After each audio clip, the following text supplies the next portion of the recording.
So today we're working on a 2006 Mazda MPV with a 6-cylinder 3-liter motor.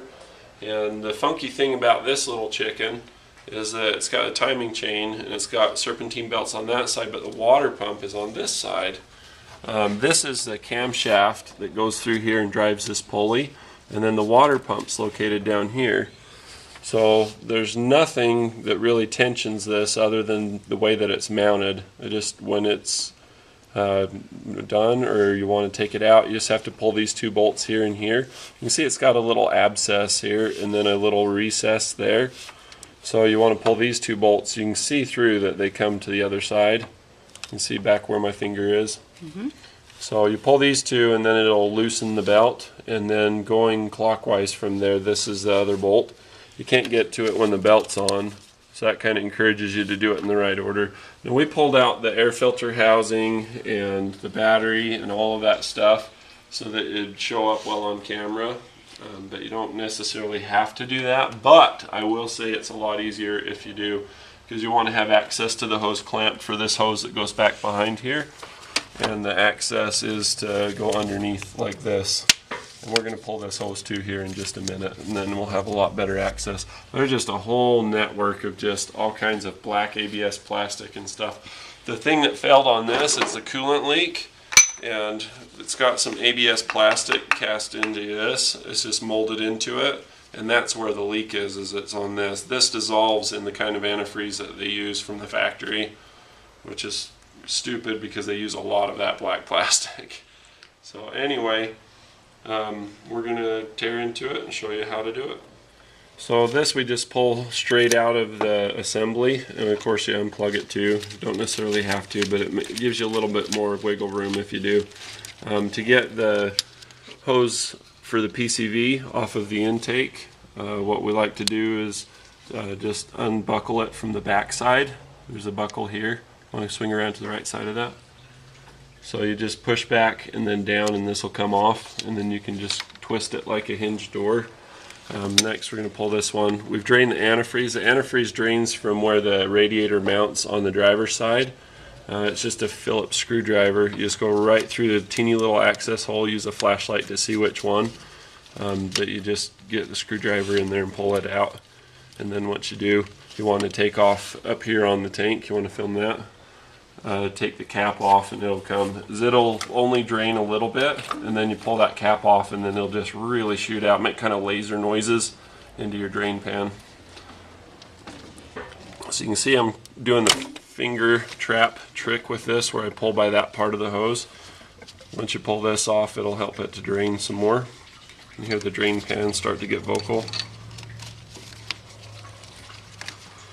And then the next one we're going to do is this clamp right here. And this one, I'll sun flare it for you. This clamp's got a little retainer on it, so we're going to use my cable hose clamp tool. I'll show you how that works. Mine's pretty beaten, but it's basically just like a woodworking bar clamp. That's what the heart of the tool is. Of course, mine doesn't stay together awesome anymore. But as you squeeze this, it closes this. So you put it on there, and then when you hit the release, bam, it springs back. But mine's toast because it's been used so many times. So you put that into place, and then squeeze your hose clamp. And once it's squeezed in somewhat, it'll either click in and lock, or you can use a screwdriver and push it to click in and lock, or just leave this on there. I think it just locked. We'll see. Nope. Oh well, we'll just do it again. So next up we get our 45-degree pliers, and we sneak down in here. If you want to come around over my shoulder, share that with the folks at home. Just squeeze that sucker, and when it's locked up, slide it up like that. We'll take a pry bar in a little while, and you have to be really delicate. Somebody who's done these before is like, a pry bar, no, don't do it! Because this is all black plastic, and you want to be very careful not to break that right here. But you pretty much have to pry a little bit, and you don't want to pry yet. You want to do it after you get the pump and the belt and everything off. because at that point you'll have a little bit of flex on your team to get it out with. Need a light too.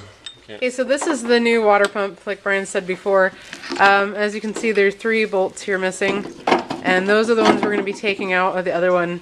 I know I kind of showed you on it, but it's kind of hard to see. So it kind of sits in there like this. But anyway, just so you can get a good visual there. There you go. And do the middle one first. It's easy to get to, and you just pull it pretty much all the way out.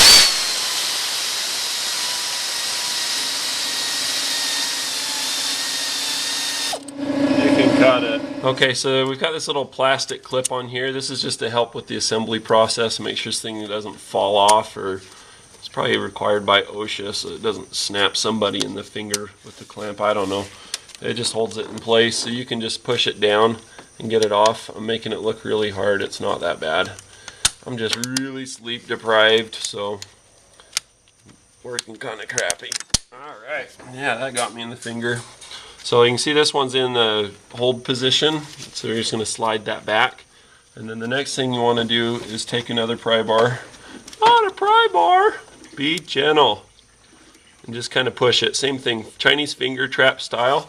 And all of this is flexible, so you can kind of flex it out of the way. If you want to, you can take this one off here, and it helps pull all of this out of the way. But you don't have to in order to make it happen. We're gonna have to move our drain pan because this one's still not drained out. But next, while we got the camera running, let's just pull these. You're basically pulling the 3 easiest bolts to get to, so that's one way to look at it.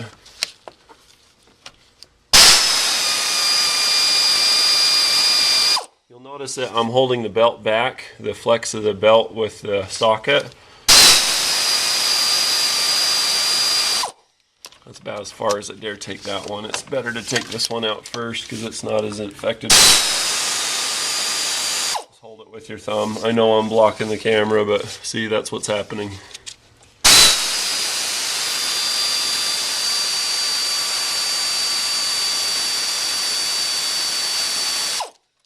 Alright. So once you pull the top 2 out and you have just the last one, you should be able to pivot it just a little bit. And get the belt off, but if not, you can just push this. Mine's stuck pretty good. I'm gonna have to do a pry bar negotiating with it. And actually, that's not a holder bolt. I'm wondering if we got the wrong one from the oh, I forgot to skip one. That's the problem. I pulled the wrong bolt. What a knucklehead. This is the one that you have to pull. You just need to loosen that one at the bottom. You have to skip one, and then it's below. My bad. Alright, so I've filed down one of my little quarter-inch drive 8mm sockets to fit in there. You loosen the one at the bottom, so you do these 2 here by the abscess, and then you skip one, and then going clockwise you hit the other one.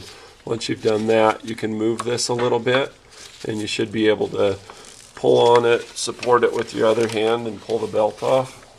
It will fight you because there's no tensioner, and it's another stupid design by Ford, but that's what you get. Have you serviced a Ford lately? Yeah, and I'm over quota for cuss words. So there's your belt, and then once the belt's out of the way, it's a lot easier to get this little critter out of there. You can see that I've cut that one down. I do that to a lot of my quarter drive ones that are short, because then they fit. And that's why you're using 1/4-inch drive anyway, right? Right. So next, just follow up with your ratcheting box wrench, or you can spin it out by hand. What I do is I just hold mine with 2 fingers. It's easier when it's on the bolt. They're so skinny, they just flip. Alright, like that. So I just go like that on the bolt. And then when it gets far enough, just reach down there with a couple of fingers, and with 2 fingers, one on each side of the bolt, just spin it like this.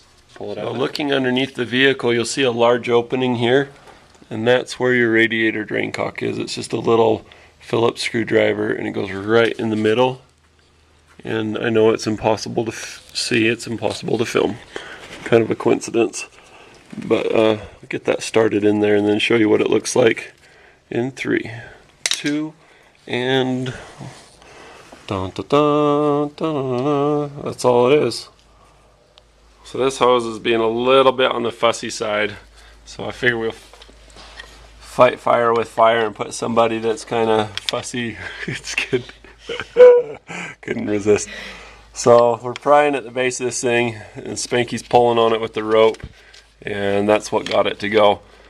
Prying on here was really risky. I didn't want to do that, so it just worked from this left side. That's where we wound up getting it to pop.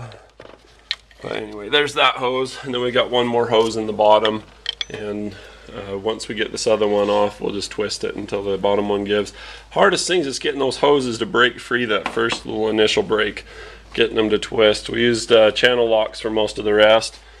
We pulled this out of the way completely because pulling this back from this one, which we have to disconnect, was putting a lot of strain on this one, which we don't have to disconnect, but it's attached to all of this plastic garbage back here, and so we just wanted to relieve the stress. Release the pressure that builds within. Stretch. Alright, so to get the big fat hose to clear this little fragile sensor between here, you just take your channel locks and squish it like this, except make it actually happen like that. And then once you squish the hose, you can get it through there. It's better to take that sensor off. You're supposed to be able to turn it a quarter turn and then pull it out, but this one isn't having it. It will not rotate. But anyway, that's how that's to be done. Once you've done that, you can pry it back, and then that gives you access to that bottom one that you see in the center of the frame, so that you can twist it with your channel locks and be free. So you can see right here, this is where the old part failed. And so this is the new updated, oh wait a second, this is frickin' Ford Motor Company, it's not updated. Here's the new expensive part that's going to fail the same way. See? Perfect. Alright, so here's the rest of the story on this. There's a little release on the bottom side of this that you can pull, and then you can rotate it counterclockwise and out. I'll show you a little better. I'll hold on to that. So I felt it wiggle, and it really made me nervous. I was wanting to verify and make sure that everything's cool before going any further. Anyway, see if we can actually, I think it goes, I don't know which way this thing goes. God. So that tab I'm talking about, you got to really pull it up over the hump, push the thing in, and then it will rotate around and come out. But anyway, that's the O-ring that we're dealing with. Okay, so when you go to put the new pump in, do the last two hoses come off, go on first. You do the bottom one, clamp it, stick this one in there, put it on, and then you can clamp it an hour later, doesn't matter. But here's the trick. The 3 bolts that came out, the 2 that are by this apparatus, the appendage, because there's no pulley for it here, but you want to put the bottom one in first, because you have to angle it up to get that to go in there, and then pull it back, let it settle in, and once that bolt's in, then you want to start the belt on. You just start on the front and work around that way, and then you can grab your other 2 bolts and get them started. This middle one's going to be your easiest one to start with, and so I'd get it in there quite a bit, at least 4 or 5 threads, and then try to get your other ones to go in. This one, and then the bottom one you can do just pretty much whenever. And it helps if you wiggle the water pump when you're turning them by hand. You know, wiggle it up and down, push it, work with it, shake it, sing to it, whatever it takes to get it so that the bolts line up and that it goes freely. You can grab the appendage if that helps you, you know, pull and push by, or by the pulley itself. There we go. So my bolts are all started in there. I'll just go back through with the air ratchet, and I'll hit these 2 in, get them snug, and then I'll go back in and do that one. Yeah! Get it! Just kidding. Alright, so we're getting all of our stuff put back together here, and we come to our little clamp. As you can see, it's just flopping around there loose and free and happy, and it's about to get all bound down. So you just take your, actually this one has to go up, doesn't it? Mm-hmm. I hate the up ones. Some of them go up, some go down. On the up ones, You want to align it so that you've got a path for your screwdriver. Get your screwdriver in there and just pry it up. You need to do it from the inside sometimes. This one's not having it. And if it's this type, I'm just doing a crappy job, I'm sorry. Just grab it from the side like this. That's the best way. Bam, done. And just go around. We're using liquid wrench silicone spray, which is a mistake. We're going to do a little anti-advertising. This stuff comes out way too fast. Watch this. This is ridiculous. It won't come, and then all of a sudden, Oh. it's freaking everywhere. It's ridiculous. It's just see, watch this, Spanky. No, but really, they put way too much propellant in this. I don't know if they're just trying to make you go through the product faster or what, but it's just a nightmare to work with. So you were warned. You're welcome. But we still use a little bit of it. Trying to be really careful. You can get a little blob of it at the top, like what you want to do. The reason why I'm doing this, it makes the hoses come off easier when you have to get them off, and it makes them go on really easy. And that way you don't stress all of these pathetically weak, poorly engineered plastics. Somebody out there that engineered them's like, hey, I spent a lot of time on that. Yeah, come tell it to my face, I'll kick you in the nuts. Just not a big fan of the ABS plastic on all of this stuff. It just seems to fail and create all kinds of problems in bad tight places. So we're just hanging out here for a minute or two. We got a pressure tester on there. Yeah, we got it pumped up to 1.1 atmospheres, 108 kilopascals or 16 psi. You just look at the radiator cap and see what it says. Pump it up to that pressure, and this isn't a perfect test. A perfect test would be with everything nice and hot and softened and the like. But anyway, you see we got a big cavity. We got our pump in, we got all our hose clamps on, all that, this little tedious, mundane stuff. We used a 45-degree long needle nose pliers to get the clamp on that back one. It worked really good to get them off and put them back on. That was just kind of a trick. And getting the hose at the bottom of the pump, we did that last, and that worked out pretty good. So the reason why we're doing the pressure test before putting anything else back together is if anything's leaking, we'll be able to see it much easier with all that crap out of there. So that's basically what we're doing. We'll go through with a flashlight and a mirror and take a look and see if there's anything that's leaking green Kool-Aid. That's what we're using for coolant on this. So we get under here, we get under the vehicle, see if there's any drips. We'll shine at all the different hose clamp locations all across the USA, it seems like, because there are a lot of them on this. There's that one down there, and it's holding fine. These are all looking good. So we'll go ahead and put the rest of the car back together. Click subscribe. Thanks for watching.